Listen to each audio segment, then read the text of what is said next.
ఈ సబ్జెక్ట్లో కొన్ని లెసన్స్ రాసుకుంటా. మీరు ఎక్కడ రాసి పెట్టినారో అక్కడికి వెళ్ళిపోండి. అక్కడ నుండి కంటిన్యూటీ టు బి కంటిన్యూడ్.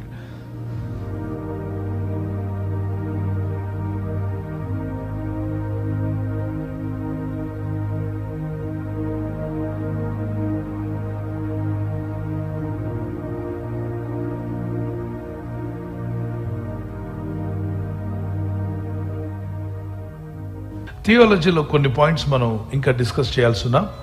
కొన్ని చేసాము, చేసిన పాయింట్స్ కాకుండా చేయనటువంటి వాటిని మళ్ళీ నేను ఎక్స్ప్లెయిన్ చేస్తాను. అవి కంప్లీట్ చేసుకుందాం. థియాలజీ సబ్జెక్ట్ తీసుకునండి. దేవుని క్యారెక్టర్స్ మీకు గుర్తున్నాయా? మీకు గుర్తుండే ఉంటాయి అనుకుంటున్నాను. ద యాట్రిబ్యూట్స్ ఆఫ్ గాడ్, దేవుని యొక్క గుణ లక్షణములు. Next 11th point you can write, independent. ఈ గాడ్ హిమ్సెల్ఫ్ ఇస్ ఇండిపెండెంట్. మరి 11వ గుణ లక్షణం ఏంటంటే దేవుడు ఆయన తన మీద తాను ఆధారపడేవాడు అన్నమాట. అబ్సల్యూట్లీ అటానిమస్. అంటే ఆయన ఎవరి మీద ఆధారపడేవాడు కాదు. We are dependent, but God is independent. మనము ఆధారపడే వాళ్ళము, కానీ దేవుడు మాత్రం ఆధారపడని వాడు. God doesn't depend on oxygen, he doesn't depend on anything, air or earth or food or whatever, water or anything. We depend on water, food, oxygen, all these things we need it to live, to survive. But to God to survive, he doesn't need anything. He is self-existing God. He is there always. మరి దేవుడు జీవించడానికి ఆయన గాలి మీద, నీరు మీద, భోజనం మీద ఆయన ఆధారపడాల్సిన అవసరం లేదు. ఎందుకంటే ఆయన స్వయంభుడు, అంటే స్వీయ ఉనికి కలిగిన వాడు. కాబట్టి మనకైతే ఇవన్నీ అవసరం, కానీ దేవునికి అవసరం లేదు. Is independent. God's existence is free of all things. మరి దేవుని యొక్క ఉనికి అనేది అన్ని విషయాలపైన ఉచితంగా ఉంది. He has no needs to sustain his endurance. ఆయన జీవించడానికి ఆయనకి ఎలాంటి అవసరతలు లేవు. God was alone when he made his decrees. మరి దేవుడు ఆయన యొక్క శాసనాలను ఆయన తయారు చేసినప్పుడు ఆయన ఒక్కడే ఉన్నాడు. And his determinations were not influenced by any external source or anybody or anything in the world. మరి ఆయన తలంచిన విషయాలన్నీ కూడా బయట నుంచి వచ్చే ఎలాంటి ప్రేరేపణ ద్వారా అది రావాల్సిన అవసరం కూడా ఆయనకు లేదన్నమాట. He was free to decree or not decree, and to decree one thing and not another. మరి ఆయన శాసనము నియమించడానికి లేకపోతే నియమించకపోవడానికి ఆయనకి సమస్త అధికారము ఆయనకి కలదు. Isaiah 40:13 and 15, 13 and 14, Ephesians chapter 1 verse 40, 1 verse 11. యెషయా 40:13 నుంచి 14, అలాగే ఎఫెసీ 1:11. Next, when you see God's attributes, the 12th point, omnipotent. He is omnipotent.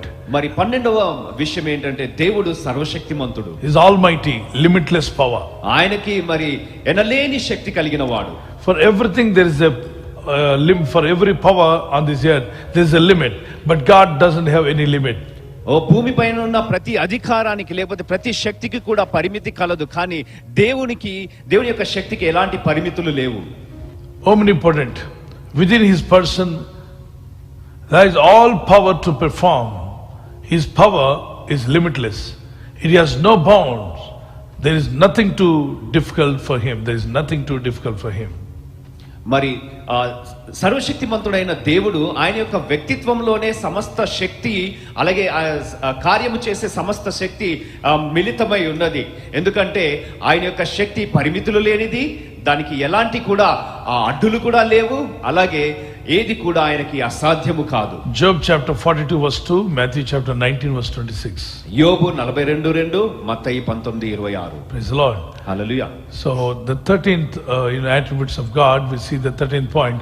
He is full of faithful. He is full faithful God. మరి దేవుని గుణ లక్షణాల్లో 13వ విషయము ఆయన నమ్మదగిన వాడు. Constantly independable, and he is faithful forever. మరి ఆయన నిత్యము ఆయన మీద మనము ఆధారపడగలము అన్నమాట. అందు గురించి ఆయన నమ్మదగిన వాడు. He is dependable. He is dependable. ఆయన ఆధారపడదగిన వాడు. Constantly you can depend on him. మరి ఎల్లప్పుడూ మనం ఆయన మీద మనము ఆధారపడవచ్చు. And he doesn't need to depend on anybody, but you all can depend on him because he is a faithful God. ఆయన ఎవరి మీద ఆధారపడాల్సిన అవసరం లేదు, కానీ ఆయన నమ్మదగిన దేవుడు కాబట్టి మనం ఆయన మీద ఆధారపడవచ్చు. Faithful.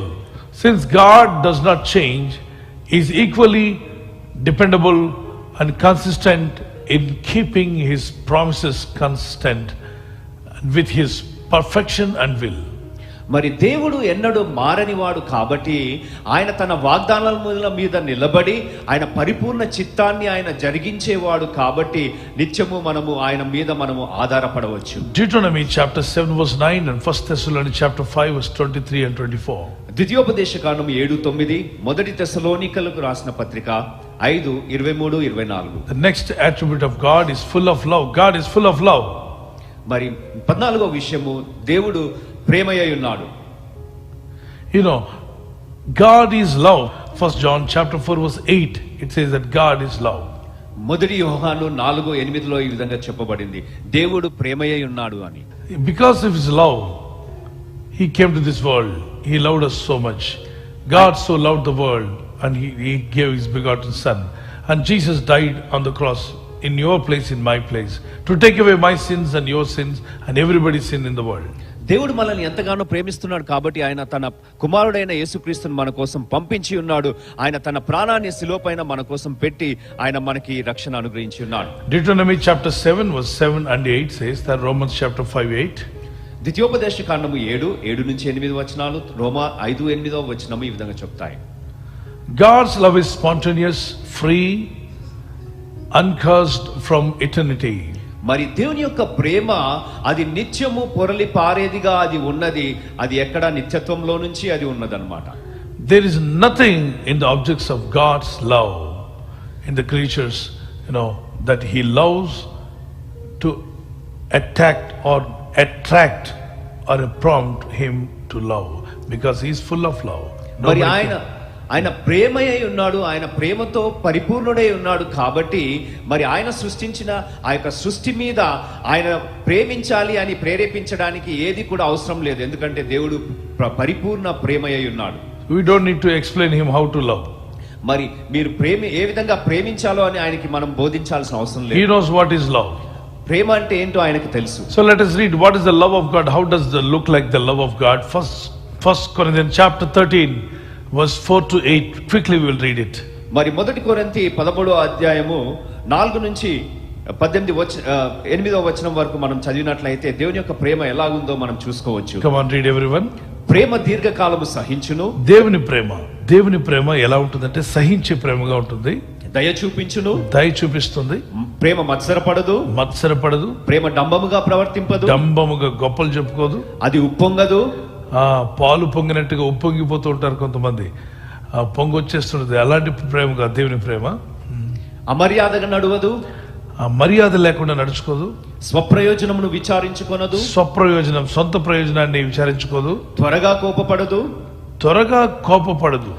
అపకారాన్ని మనసులో ఉంచుకొనదు. దుర్నీతి విషయమై సంతోషపడక సత్యమునందు సంతోషిస్తూ ఉంటుంది. అన్నిటికీ తాలుకొనును. ఇది దేవుని ప్రేమ. అన్నిటిని తాలుకుంటుంది. అన్నిటిని నమ్ముతుంది. అన్నిటిని నిరీక్షించును. అన్నిటిని ఓర్చును. అన్నిటిని కూడా ఓర్చుకుంటుంది. ప్రేమ శాశ్వత కాలముండును. ఇది దేవుని ప్రేమ. ఈ ప్రేమ కలిగి మనం ఉండాలి అంటాడు. ప్రవచనములైనను నిరర్థకములగును, భాషలైన నిలిచిపోవును, జ్ఞానమైన నిరర్థకమగును. పరిపూర్ణమైనది వచ్చినప్పుడు పూర్ణము కానిది తొలగిపోతుందని. కాబట్టి ఇది వేరే సబ్జెక్ట్, నేను తర్వాత మాట్లాడతాను దాని గురించి. అయితే ఇక్కడ దేవుని ప్రేమ శాశ్వత కాలముండును అనండి ఒకసారి. దేవుని ప్రేమ శాశ్వత కాలముండును. మనుషుల ప్రేమ కొంతకాలం. బాగా చెప్పారు. మనుషుల ప్రేమ కొంతకాలం ఉంటుంది. మనుషుల ప్రేమలో వెలిసిపోవచ్చు, అలసిపోవచ్చు. దేవుని ప్రేమ అలసిపోదు, వెలిసిపోదు. ఆయన ప్రేమ శాశ్వతమైన ప్రేమ అన్నవారు గట్టిగా దేవునికి స్తోత్రం చెల్లిద్దాం. Praise the lord. గుర్తుపెట్టుకోండి, దేవుని ప్రేమ శాశ్వతమైంది. His love is wonderful. He is forever. ఆయన ఎప్పటికీ ఉన్నటువంటి వాడు. అట్రిబ్యూట్స్ ఆఫ్ గాడ్ మనం చూసాం. The next subject, history of Israel. Please note it down. మరి తరువాత ఆ యొక్క పాఠం ఏంటంటే ఇశ్రాయేలు యొక్క చరిత్ర. మీరు వేరే డైరీ పెట్టుకున్నారో లేకపోతే డైరీలోనే పేజీలు విభజించారో అక్కడికి వచ్చేసేయండి.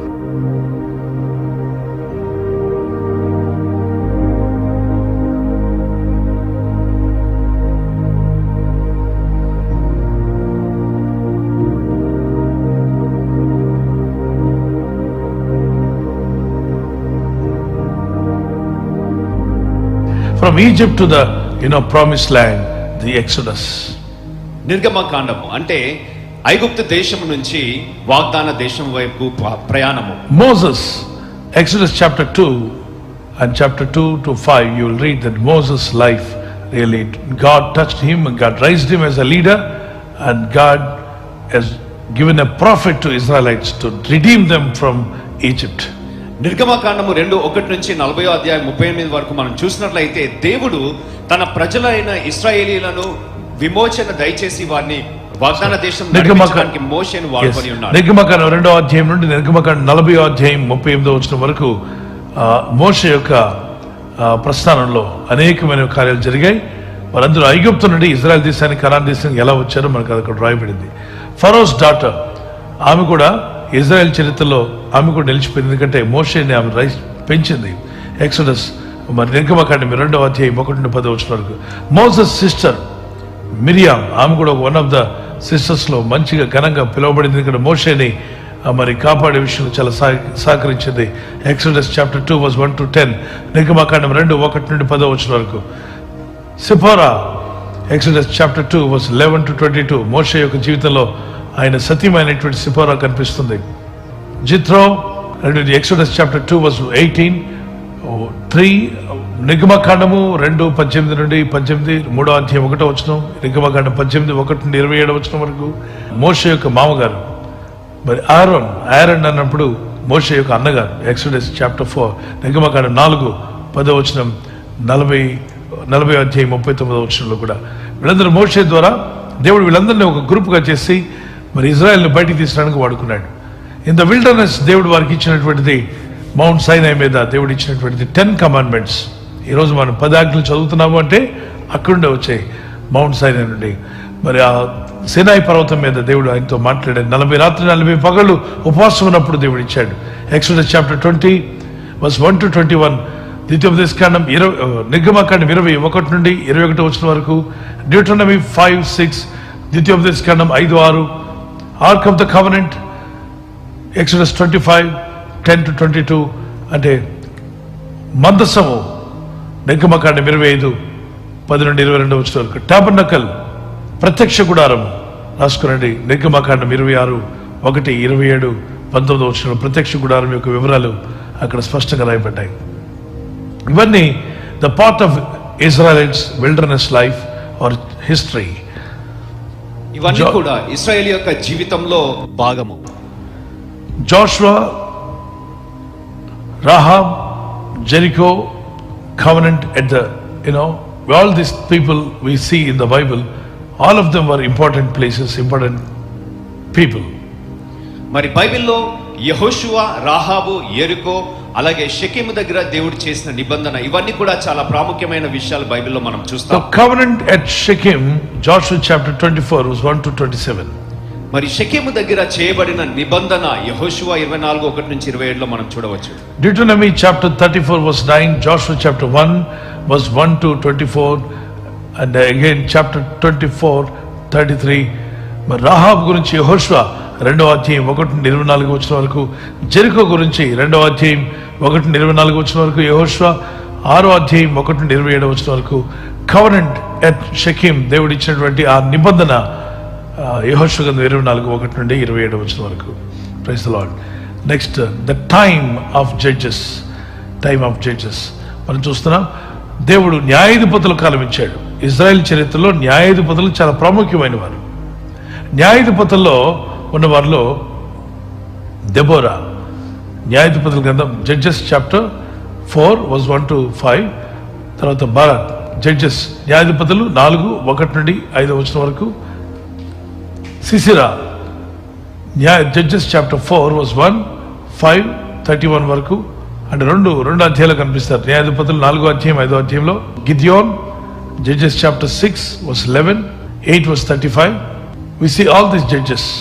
ఇక్కడ మనము న్యాయాధిపతులు 4:1-5వ అధ్యాయం 31 వరకు దెబోరా గురించి, బారాకు గురించి, సిసిరా గురించి, యాయేలు గురించి మనం చూస్తాం. అలాగే 6వ అధ్యాయము 11 నుంచి 8వ అధ్యాయం 35 వరకు మనం గిద్యోను గురించి మనం చదువుతాం. దాని తర్వాత యెఫ్తా గురించి మనం చదవచ్చు 11వ అధ్యాయం 1 నుంచి 12వ అధ్యాయం 7 వరకు, అలాగే సంసోను గురించి 13వ అధ్యాయం 1 నుంచి 16:31 వరకు. సో జెఫ్తా మంచి సమర్పణ గలవాడు, కుమార్తెను కోల్పోవడానికి కూడా ఇష్టపడలే. అయితే అటువంటి పనులు మీరు ఎవరు చేయకూడదు, కానీ అతను తొందరపడి ప్రామిస్ చేస్తాడు. అందుకే దేవునికి మాట ఇచ్చే ముందు వెనక ఆలోచన చేయాలి. అటువంటి వారిగా మనం జాగ్రత్త కలిగి ఉండాలి. ఇందులో పాఠాలు మనం నేర్చుకోవడం మంచిది. నెక్స్ట్, ఇజ్రాయెల్ చరిత్రలో Ruth, a story from the time of judges. న్యాయాధిపతుల కాలంలోనే దేవుడు రూత్ అనే వ్యక్తిని ఎన్నుకున్నాడు. ఆమెకున్న సమర్పణ, ఆమె జీవితాన్ని, ఆమె తీసుకున్న తీర్మానం ఆమె జీవితానికి మేలు కలిగించింది. నయోమి ఆమె అత్త, రూత్ యొక్క అత్త, మనకు తెలుసు. రూత్ గ్రంథం 1:1-4 వచ్చిన వరకు, అలాగే 22 వచ్చిన 4వ అధ్యాయం 22 వచ్చినలో కూడా రూత్ గ్రంథంలో, Ruth chapter 1 verse 1-24-22, and chapter Boaz is also one of the important person in Israel history. Chapter 2 verse 1-4, again chapter 4 verse 22. మరి ఇక్కడ నహోమి గురించి మనం చూస్తాం. రూతు 1:1-4 వరకు, అలాగే రూతు గురించి 1వ అధ్యాయం 1-4 అధ్యాయం 22 వరకు, బోయాజ్ గురించి రూతు 2:1-4 వరకు మనం చూడవచ్చు. వీళ్ళందరూ కూడా ఇజ్రాయెల్ చరిత్రలో చాలా ప్రాముఖ్యమైన వారు. అందుకే ఇజ్రాయెల్ దేశం వెళ్తే బోయాజ్ ఫీల్డ్స్ అని ఉంటాయి. మనకి బోయాజ్ ఫీల్డ్ కనిపిస్తాయి బెత్లెహేంలో. బోయాజ్ ఫీల్డ్ అని చెప్పుకుంటూ ఉంటారు అక్కడ. అది చాలా ధనవంతుడు. మరి యేసుప్రభు వారి లోకానికి రావడానికి వాళ్ళ జీనియాలజీ కూడా దేవుడు వాడుకున్నట్టు చూస్తున్నారు. రూత్, మరి Naomi. Next to be continued, రేపు కానీ వస్తున్న దినాల్లో కూడా మనం చూద్దాం. నెక్స్ట్ సబ్జెక్ట్లోకి వెళ్లే ముందు డీమనాలజీ రాసుకునండి. 1-2 మాటలు మాత్రం చెప్పి నేను ముగిస్తాను. దయ్యముల శాస్త్రము, దీనికి వేరే పేజ్ పెట్టాలి, వేరే అంటే 50 pages తర్వాత పెట్టుకోవాలి, లేదా వేరే డైరీ పెట్టుకోండి.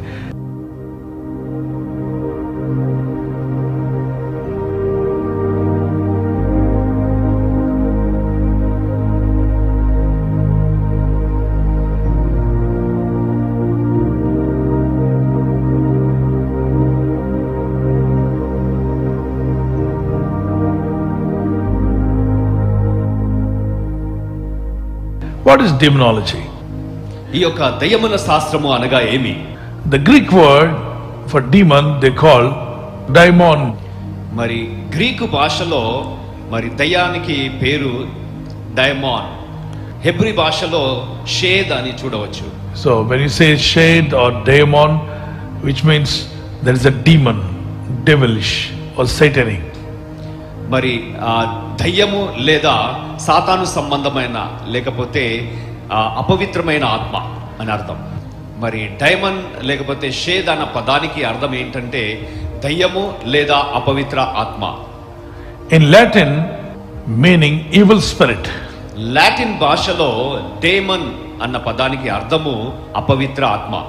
First point you can read in the origin of demons, Revelation chapter 12 verse 4, Matthew chapter 25 verse 41. మరి ఏ విధంగా ఈ యొక్క దయ్యముల ఆరంభం ఎక్కడ జరిగింది? అది మనము ప్రకటన గ్రంథము 12వ అధ్యాయం 4వ వచనంలో, మత్తయి సువార్త 25:41 వచనంలో మనం చూడవచ్చు. The secondly, you can write the nature of demons. రెండవది ఏంటంటే ఈ యొక్క దయ్యముల స్వభావం ఏంటి? Demons are personalities without corporate existence. They don't have proper body, but they are there. అయితే ఈ యొక్క దయ్యములకు ఒక శరీరం అనేది ఉండదు, కానీ అవి ఒక వ్యక్తిత్వాలుగా ఉండి పనిచేస్తాయి. Third, abode of demons.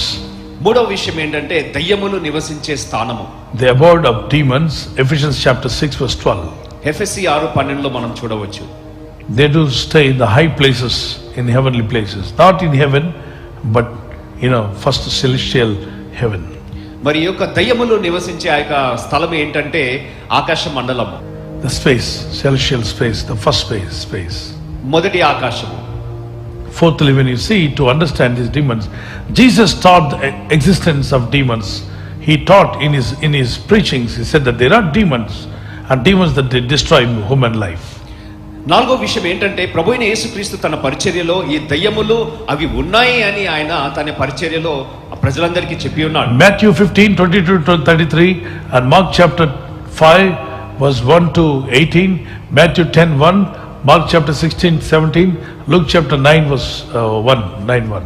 మత్తయి సువార్త 15వ అధ్యాయం 22 నుంచి 33, మత్తయి సువార్త 10:1, మార్కు సువార్త 16:17, లూకా 9:1లో ఈ విషయాలు మనం Jesus not only preached about there are demons, but he also rebuked and he delivered people from demons. He cast them out of people.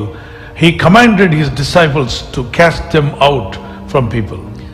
యేసయ్య తన పరిచర్యలో దయ్యముల గురించి చెప్పడం మాత్రమే కాదు, ప్రజల్లో నుంచి దయ్యములను పారద్రోలాడు. అంతేకాకుండా తన యొక్క శిష్యులు కూడా ఆ దయ్యములను పారద్రోలే శక్తి వారికి దయచేశాడు. So people of God, the preachers of God, teachers of God, the teachers of the gospel, it is one of the important duty for all of us to cast out demons. దేవుని ప్రజలు, దేవుని సువార్త చేసే ప్రతి సేవకుడు, ప్రతి సేవకురాలు కూడా ప్రభువైన యేసుక్రీస్తు నామంలో ఈ యొక్క దురాత్మలను పారద్రోలాలి మనం. Unless you rebuke them, they don't move from that place. వాటిని మనం గద్దించకపోతే అవి ఆ ఉన్న స్థలంలో నుంచి అవి వెళ్ళలేవు. How to exercise the authority of God which is given by God over the demons, we will learn one day. మరి దేవుడు దురాత్మలను పారద్రోలే ఆ యొక్క శక్తి దేవుడు మనకి ఎలాగిచ్చాడో దాని గురించి మనం తర్వాత నేర్చుకుంటాం. We all have authority, but we fail to exercise it. We have to exercise. దేవుడు మనకి ఆ యొక్క అధికారాన్ని ఇచ్చాడు, కానీ ఆ అధికారాన్ని మనం ఉపయోగించుకోవడంలో మనం చాలా సార్లు విఫలమవుతాం. Somewhere we have fear. We think that maybe demon may attack us back.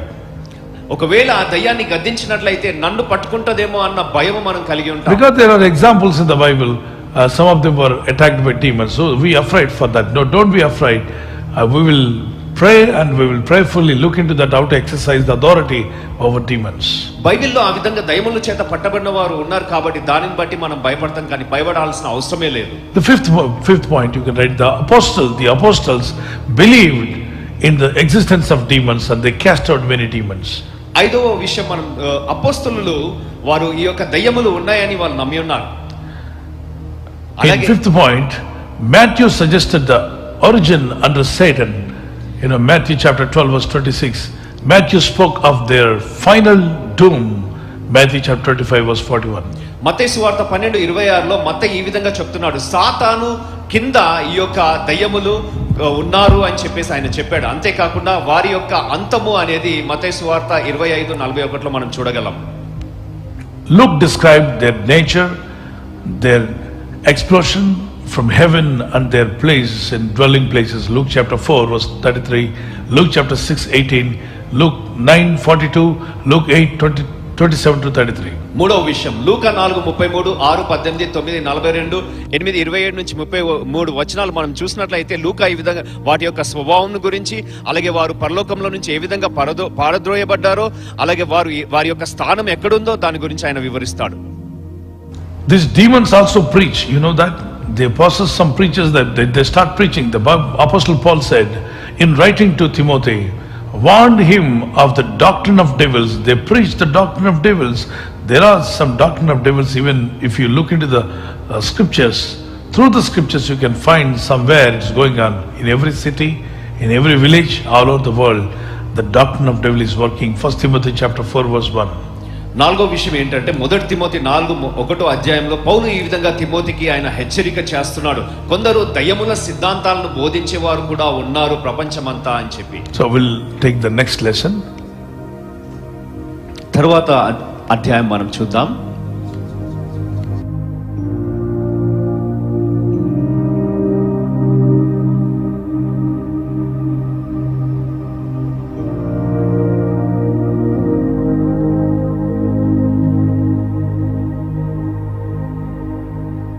Biblical anthropology. Bible పరమైన మానవ శాస్త్రము. మీనింగ్ ఆఫ్ లాంగ్వేజ్, ఆ మీనింగ్ ఆ భాషల యొక్క అర్థం ఏంటి, అసలు ఎప్పుడు ప్రారంభించబడే, త్వరగా చెప్తాను, రాసుకునండి. ప్రపంచంలో ఇన్ని వేల భాషలు ఎలా వచ్చాయి, దీనికి గల కారణం ఏంటి? Why do we need language? అసలు లాంగ్వేజ్ యొక్క అవసరం ఏంటి?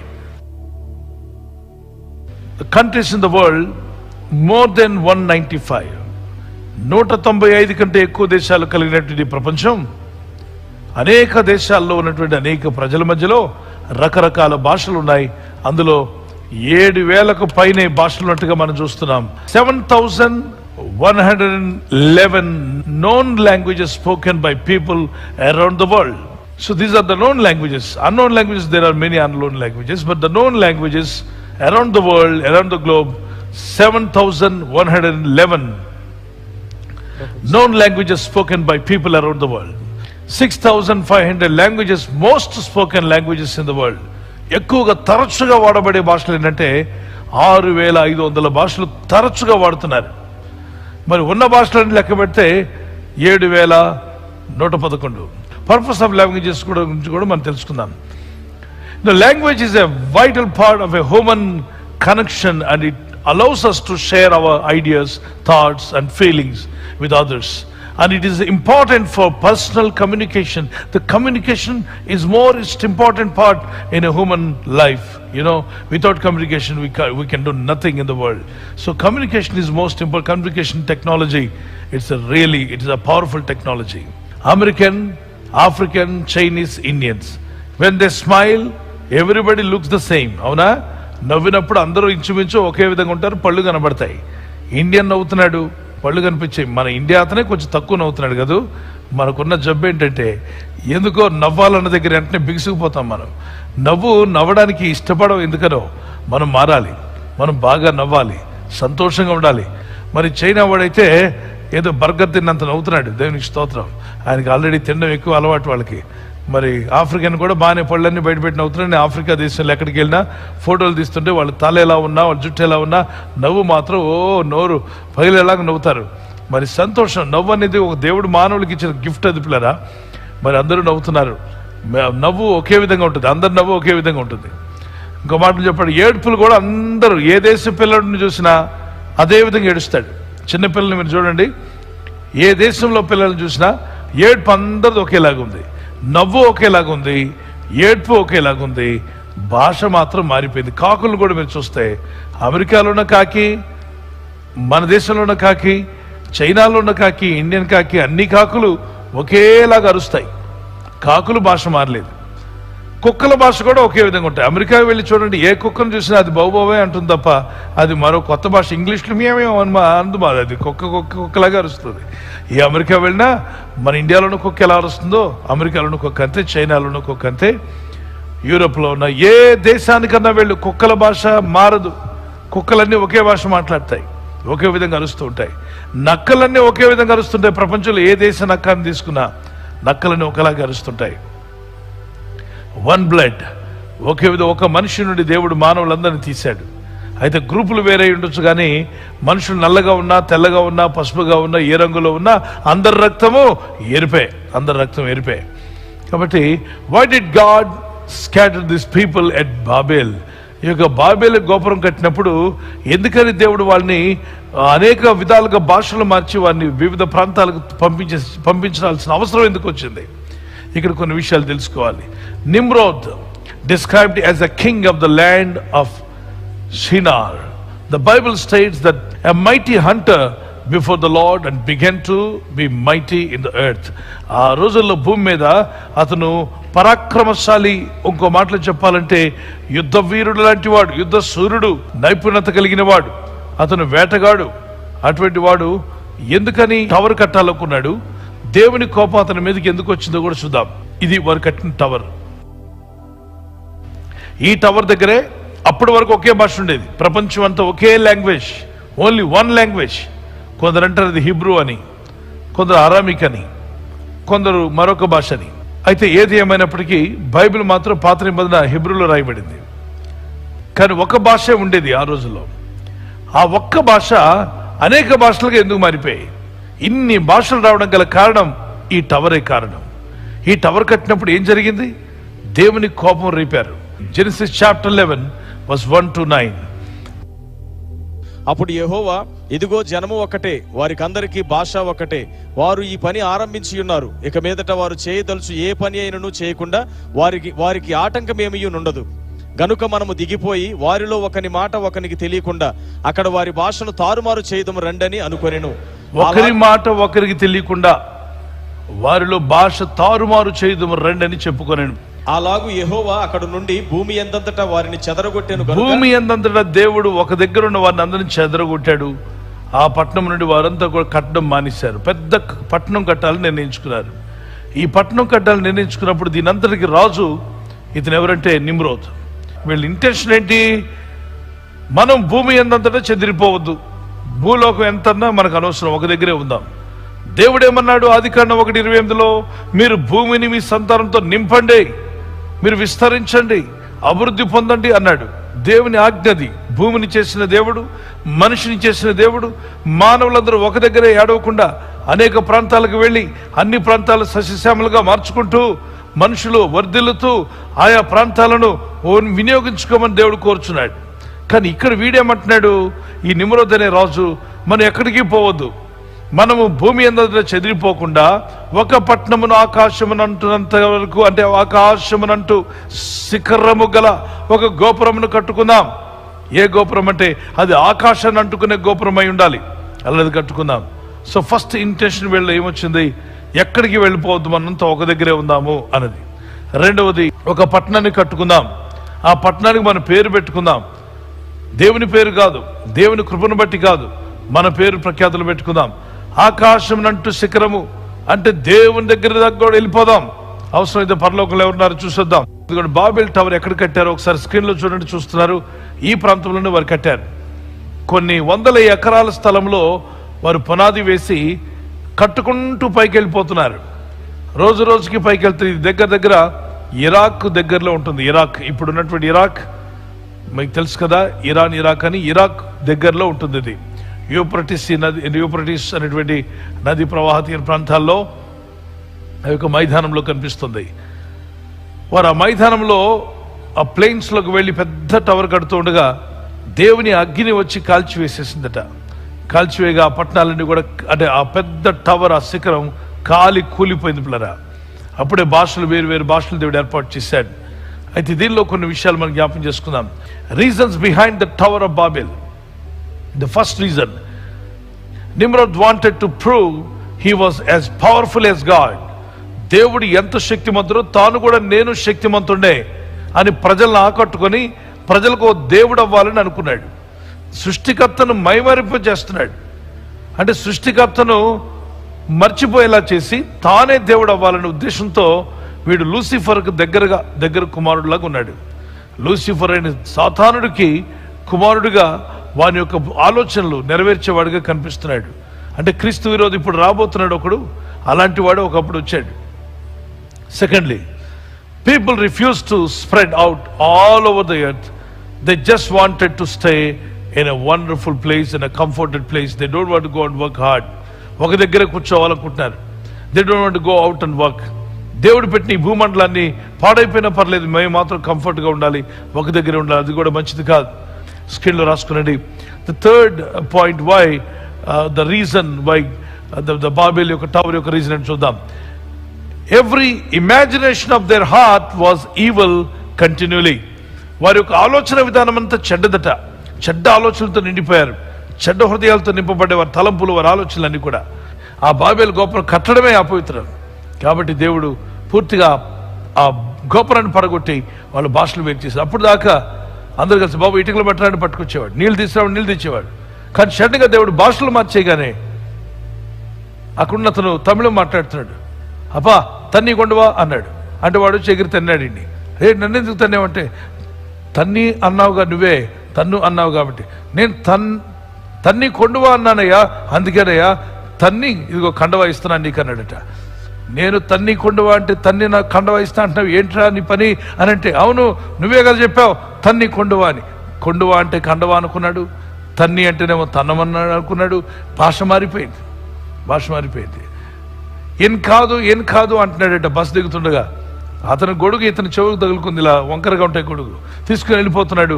ఆయన గొడుగు లాక్కొని వెళ్తున్నప్పుడు ఆ గొడుగు వెనక చివరి ఇతను కాదు కనుక ఈయన చెవికి తగిలింది. వెంటనే బాబు ఏం కాదు అంటున్నాడు. కాదు అంటావేంటి, గొడుగు నాదని గొడుగుతో పొడిస్తే అంటావాడు. భాషలు తేడా. ఒక్క భాష. అమ్మాయిని పెళ్లి కుమార్తెను చేసి తీసుకొచ్చి కూర్చోబెట్టారు, తమిళమ్మాయిని. మన తెలుగు అబ్బాయి వెళ్ళాడు పెళ్లి చూపులకి. తెలుగు అమ్మాయి కూర్చొని ఉంది, తమిళ అబ్బాయి వచ్చాడు పెళ్లి చూపులకి. చూశారు, బాగా నచ్చింది వాడికి, ఇంట్లో వాళ్ళందరికీ నచ్చింది. ఎలా ఉంది అమ్మాయి అని అంటే, నల్లా ఇరుకుది అన్నాడట. ఆ అమ్మాయి ఏడ్చుకుంటే ఇంట్లో మారిపోయింది. నల్ల ఇరుకుదని అంటే అమ్మ ఏడ్చుకుంటే ఇంట్లోకి పోయి, నాకంటే నల్లోడు లేరా, ఈ సచ్చినోడు నేను నల్లగా ఉన్నాను అంటున్నాడు అని చెప్పి ఇష్టం వచ్చినట్టు చెడాబడా తిట్టుకుందట లోపలికి వెళ్ళి. ఏంటమ్మా ఏంటి విషయం అని అడిగితే, నల్ల ఇరుకుది అన్నాను, సంబంధం క్యాన్సిల్ అయిపోయింది. ఒక్క భాష తేడా, అక్కడ కమ్యూనికేషన్ ప్రాబ్లం. ఇంతకీ నల్ల ఇరుకుదంటే ఏంటి, బాగా ఉంది అమ్మాయి అన్నాడు. ఈ అమ్మాయి ఏమనుకుంటుంది, నేను నల్లగా ఉన్నాను అంటున్నాడు ఆ పిచ్చోడు అని చెప్పి అంటుంది. భాషలో ఎంత తేడా ఉందో చూసారా. కాబట్టి భాషలు దేవుడు ఎందుకు గందరగోళం చేశాడంటే, ఐక్యత కలిగి మనుషులు చెడిపోతున్నారట. ఈ భాషలు రావడం గల కారణం అదే. చాలా మంది అంటూ ఉంటారు ఏమనంటే, ఒక భాష నుండి అన్ని భాషలు వచ్చాయంటారు. నిజం కాదు, అది అబద్ధం. ఒక భాష నుండి ఇంకో భాష రావడం చాలా కష్టం. అనుకుంటాం మనం ఒక భాష నుండి ఇంకో భాష వచ్చిందని. No, the Bible directly states that all languages were created by god almighty. దేవుని వల్లే సృజించబడ్డాయి. అందుకే దేవుని ప్రజల ప్రపంచమంతటా అనేక భాషలు దేవుడు కలుగు చేసి, ఆయా భాషలు వాళ్ళంటే మనుషులు అన్ని చోట్లకి చెదిరిపోయి వెళ్ళిపోయి ఈ భూమి అంతటా మనుషులు ఉండాలని దేవుడు కోరుతున్నాడు. పరిశుద్ధాత్మ దేవుడు నేను నడిపించి బలపరచును గాక. మనకు దేవుడిచ్చిన భాష ఆత్మలో ప్రార్థించుట, దేవుని స్తుతించుట, మనకు వచ్చిన భాషలో దేవుని ప్రార్థన చేయడం, అన్ని భాషను అడిగి పొందుకొని ఆత్మలో కూడా ప్రార్థన చేయొచ్చు. ఈ అవకాశాలు మీరు వాడుకోనండి. ప్రభు మీ కృప దయచేయును గాక. ప్రార్థన చేసుకుందాం. అన్ని భాషలు చేసిన వాడు పైనున్నవాడే. So next subject we will learn tomorrow. Thank you for staying in this